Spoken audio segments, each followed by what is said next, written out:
that nobody would put out there. But we do have black people that get on the radio every day in white-owned companies, white-owned stations with white-owned sponsors that play the role of hypersexualized, hypercriminalized male.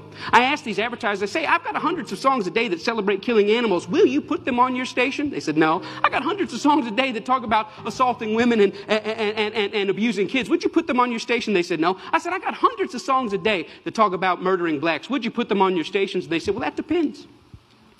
Depends on what? Who it's done by and who it's branded for. Because if we can get black folks to sing about it and we can brand it for our youngest black audiences, I think there's money to be made. I think there's American appetites to see these people that way.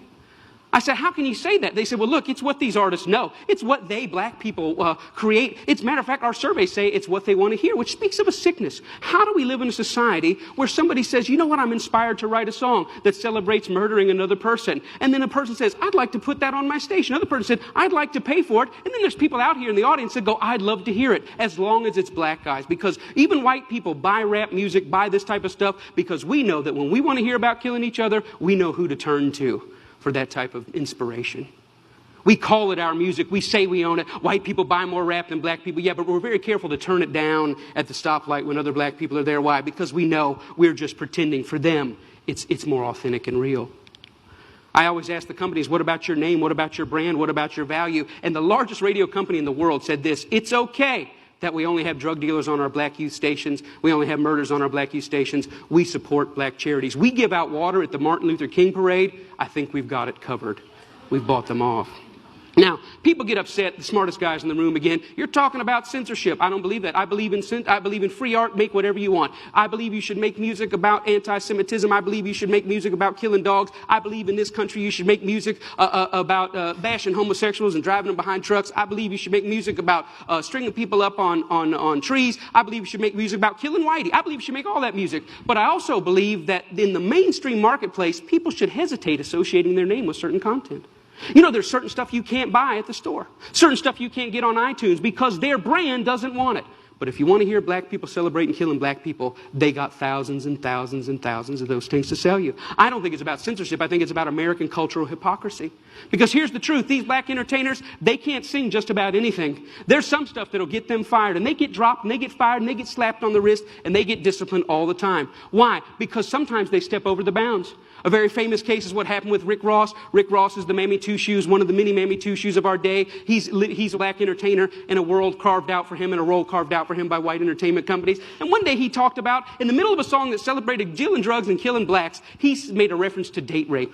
And when he made that reference to date rape, that set social media on fire.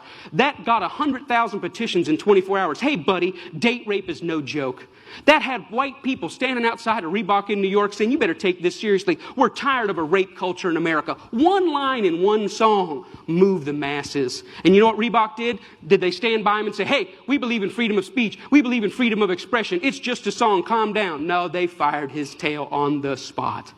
The president came out and said, this goes against our high standards. He's gone against the values of our brand. Shame on Rick Ross. We're disappointed. He doesn't know how serious date rape is. And when I saw that, I thought, wow, how convenient. Isn't that amazing? But here's what really happened. It's not their brand. It's not their values. Rick Ross went off script.